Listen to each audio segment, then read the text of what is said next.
Bismillahirrahmanirrahim. Assalamualaikum warahmatullahi wabarakatuh. Anak-anak, setiap negara tentu ingin ekonominya bertumbuh, bukan? Indonesia juga begitu. Kalau ekonomi bertumbuh, artinya jumlah barang dan jasa yang dihasilkan akan semakin banyak. Akan tetapi, apakah pertumbuhan ekonomi otomatis membuat semua orang sejahtera? Nah, hari ini kita akan bahas bersama hal tersebut mulai dari dampak positifnya, dampak negatif, dan masalah yang muncul dari pertumbuhan ekonomi.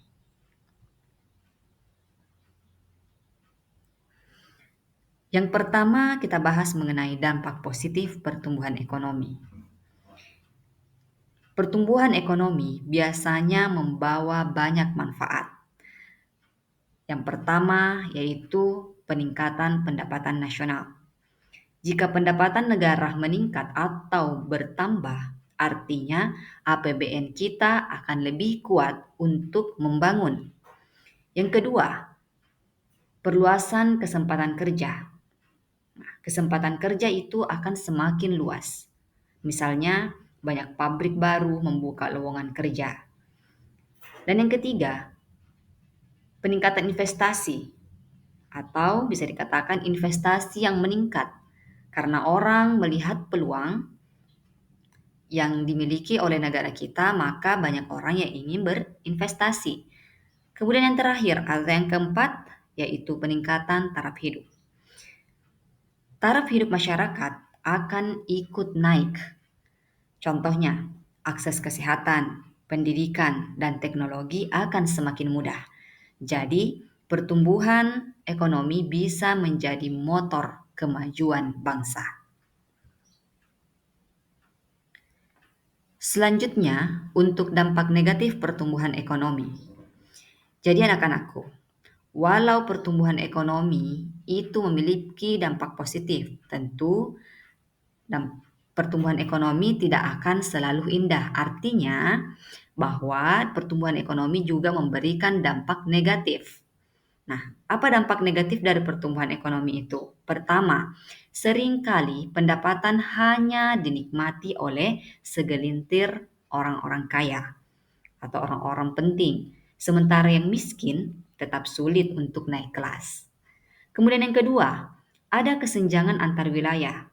Misalnya, kota-kota besar seperti Jakarta atau Surabaya bisa tumbuh dengan cepat, tapi daerah terpencil masih tertinggal. Dan yang ketiga, pertumbuhan kadang mengorbankan lingkungan. Contohnya, hutan yang ditebang, sungai yang tercemar, udara kotor. Kemudian lanjut ke yang keempat, timbul masalah sosial seperti urbanisasi yang besar-besaran ke kota yang membuat pengangguran meningkat. Nah, hal ini bisa anak-anakku lihat bahwa di kota Jakarta yang sudah kita ketahui bahwa kota itu banyak pengangguran, banyak orang-orang miskin di sana, tapi tetap saja orang-orang banyak yang urbanisasi ke sana, berusaha mencari pekerjaan di sana. Yang akhirnya pengangguran di sana bukannya menurun, semakin diatasi justru akan semakin meningkat. Karena di pikiran mereka bahwa Jakarta ini adalah kota metropolitan. Di sana banyak pekerjaan, banyak peluang pekerjaan, tapi kenyataannya tidak juga. Jadi itulah timbul masalah-masalah pertumbuhan ekonomi ini. Karena dia melihat pertumbuhan ekonomi di Jakarta bagus, akhirnya banyak yang berpindah ke sana. Dan ternyata tidak sesuai dengan kualitas mereka, ya akhirnya membuat banyak pengangguran atau pengangguran meningkat. Itu salah satu contohnya. Jadi, pertumbuhan itu ibarat pisau bermata dua. Seperti biasa, bisa bermanfaat, bisa juga berbahaya.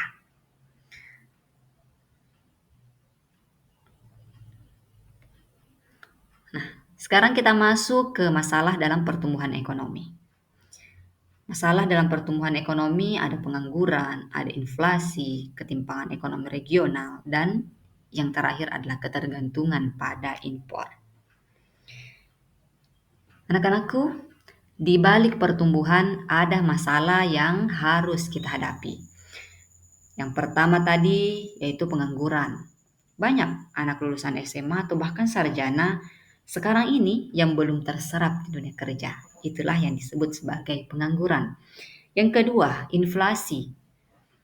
Kalian mungkin merasakan harga beras, cabai, atau bensin yang terus naik. Nah, kalau penghasilan tetap, tentu daya beli itu akan turun. Ketiga, ketimpangan antar wilayah. Pembangunan di Jawa ini lebih maju dibandingkan wilayah lain, sehingga banyak orang yang pindah ke kota-kota besar seperti yang saya sampaikan tadi. Kemudian yang keempat, ketergantungan pada impor.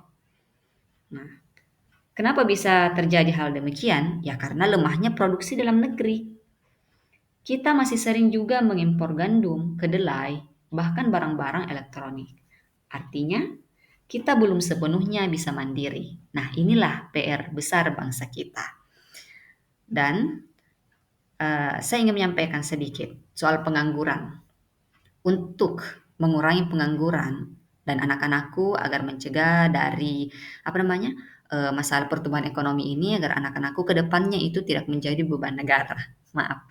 Atau tidak menjadi pengangguran lah istilahnya. Jadi mulai dari sekarang saya kasih saran lah, tips sedikit bahwa untuk menghindari namanya pengangguran bisa dimulai dari sekarang. Mengingat anak-anakku sekarang juga sudah menginjak usia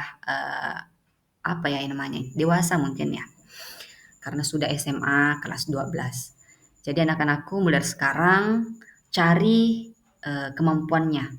Cari kemampuannya, ciptakan eh, kualitas kualitas diri yang bagus, yang tinggi, kemudian jangan jangan bermalas-malasan. Selalu cari apa kualitas diri kalian, apa kemampuan kalian, cari skill sebanyak-banyaknya agar ketika kalian dihadapkan dengan masalah yang satu, kalian bisa hadapi. Oh, saya ini tidak bisa jadi guru misalnya, tidak bisa kuliah. Nah, ya sudah, mungkin cari skill yang lain. Nah, seperti yang anak-anakku ikuti, ada yang mengikuti kemarin karena PPSR. Nah, itu ada eh, apa namanya?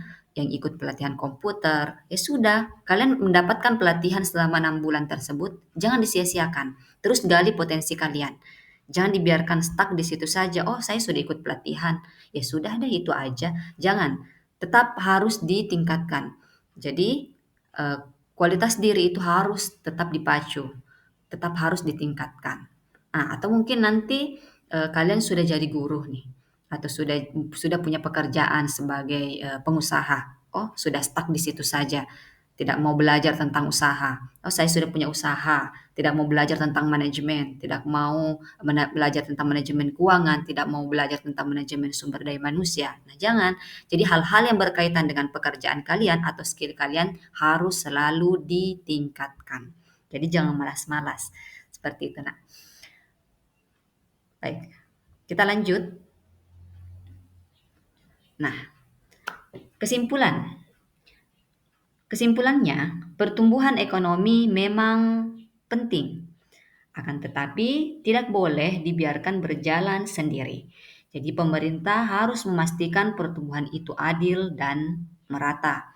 Nah, kita butuh pembangunan yang tidak hanya membuat angka GDP kita naik, tetapi juga benar-benar dirasakan oleh semua lapisan masyarakat. Tugas generasi kalian nanti adalah ikut mengelola sumber daya dengan bijak supaya pertumbuhan ekonomi membawa kesejahteraan bagi semua, bukan hanya ke sebagian. Baik anak-anakku, itulah penjelasan dari materi kita hari ini. Sekian, wabillahi taufiq wassa'ada, summa assalamualaikum warahmatullahi wabarakatuh.